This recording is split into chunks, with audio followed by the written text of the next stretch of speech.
Welcome back to Mihiravani YouTube channel. Doctor Sundari ప్రేక్షకులకు నమస్కారం.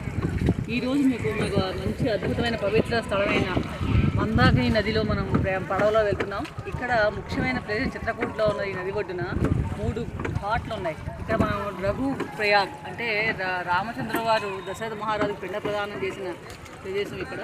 ఆ తర్వాత వచ్చే ఘాట్ 2 ఘాట్లు కూడా రామ్ ఘాట్, జానకి ఘాట్. ఇక్కడ రాముల వారు ఫస్ట్ అరణ్యవాసానికి బయలుదేరిన తర్వాత గుహుడు తర్వాత నుంచి ఇక్కడ ప్రదేశంలో ఆయన వచ్చారు ఫస్ట్ చిత్రకూటానికి. ఇక్కడ మన భరతుడు రావడం, దీని గురించి అంతా మనకు అయోధ్యాకాండలో సవిస్తరంగా చెప్పడం జరిగింది. ఈ మందాకిని నది ఇక్కడి నుంచి ప్రవహించి మనకి వెళ్ళి ప్రయాగలో అంటే మనకి అలహాబాద్లో ఉన్న త్రివేణి సంగమంలో కలుస్తాం మన గంగాధరంలో. ఈ కార్తీక మాసంలో ఈ క్షేత్రం దర్శనం చేయడం ఆ రాముల వారి యొక్క అనుగ్రహంగా భావిస్తున్నాను. ఈరోజు ఇక్కడ మందాకిని నదిలో ఇక్కడ చక్కగా స్నానం ఆచరించి దీపం వెలిగించడం